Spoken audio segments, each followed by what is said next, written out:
बिस्मिल्लाहिर्रहमानिर्रहीम अस्सलाम वालेकुम and a very good morning to all of you dear student. हम बात कर रहे हैं chapter number 3 chemical bonding grade 11 FBISC की, जिसमें हम डिस्कस कर रहे थे atomic orbital hybridization theory and shapes of molecule. और लास्ट टाइम हमने बात की थी टाइप्स ऑफ हाइब्रिडाइजेशन sp3 और sp2 की, और आज हम sp हाइब्रिडाइजेशन की बात करेंगे। एक दफ़ा फिर से रिवाइज़ कर लेते हैं डेफिनेशन हाइब्रिडाइजेशन थ्योरी क्या है। हाइब्रिडाइजेशन थ्योरी ये है कि दो या दो से ज़्यादा एटॉमिक ऑर्बिटल जिनकी एनर्जी भी डिफरेंट हो, शेप भी डिफरेंट हो, वो अगर आपस में मिक्सअप हों, मिक्सअप होने के बाद new set of atomic orbital having same energy and same shape वो बनाएं, तो इस प्रोसेस को हम कहेंगे हाइब्रिडाइजेशन। और वो जो एटॉमिक ऑर्बिटल्स हमें मिलेंगे उनको हम कहेंगे हाइब्रिड ऑर्बिटल्स। टाइप्स की बात करें तो मैंने पहले भी आपसे कहा कि 3 से ज़्यादा टाइप्स हैं, sp3, sp2, sp। हम 2 यहाँ डिस्कस कर चुके हैं पहले, और अभी तीसरी sp हाइब्रिडाइजेशन उसकी बात करने जा रहे हैं आज हम। sp हाइब्रिडाइजेशन की बात हम करेंगे, और उसको एक्सप्लेन करने के लिए जो एग्जांपल है फेमस एसिटाइलिन यानी ईथाइन, उसकी बात करेंगे। स्ट्रक्चर ऑफ एसिटाइलिन या इथाइन, उसका मॉलिक्यूलर फार्मूला C2H2 है। कार्बन कार्बन के दरमियान ट्रिपल बॉन्ड होता है और इसकी शेप या ज्योमेट्री लीनियर है।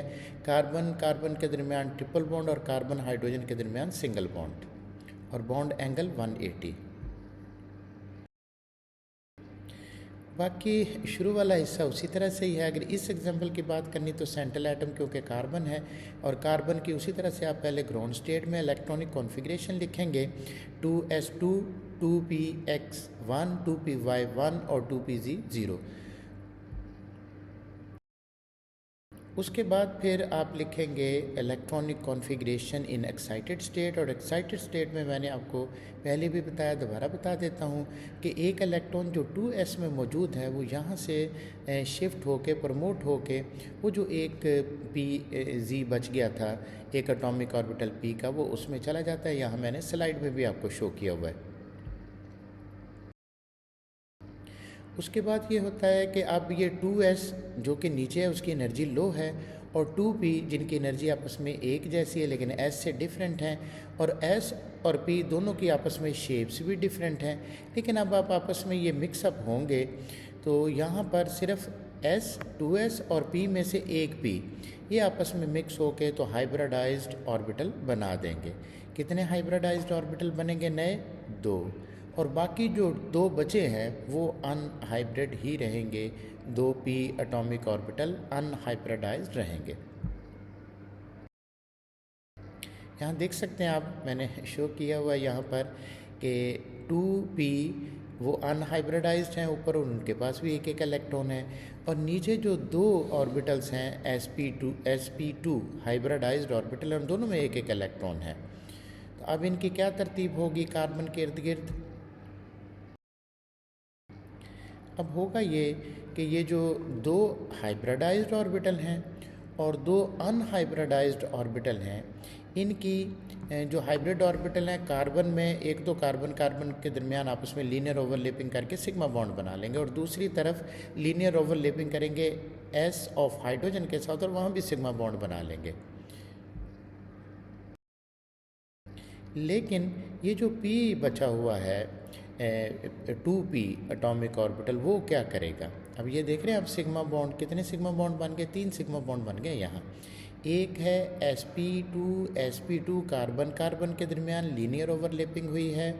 दूसरा sp2s कार्बन और हाइड्रोजन के दरमियान लीनियर ओवरलैपिंग बनी है। तो इस तरह से 3 सिग्मा बॉन्ड बन गए हैं।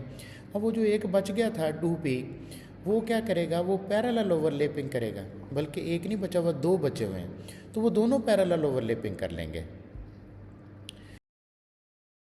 तो उस सिचुएशन में ये जो 2 बचे हुए हैं तो वो 2 पाई बॉन्ड ज़ाहिर बना देंगे आपस में पैरेलल ओवरलैपिंग करने की वजह से। तो स्ट्रक्चर कुछ इस तरह से होगा, मैं आपको शो करता हूँ। ये देखें आप, ये जो दो 1 pi bond involves one of the p atomic orbital on each, there is a second pi bond perpendicular to this one. तो दो पाई बॉन्ड बन गए हैं. अब देख रहे हैं एक सिग्मा बॉन्ड और दो पाई बॉन्ड इन इथाइन, या दूसरा इसका नाम है एसिटाइलिन.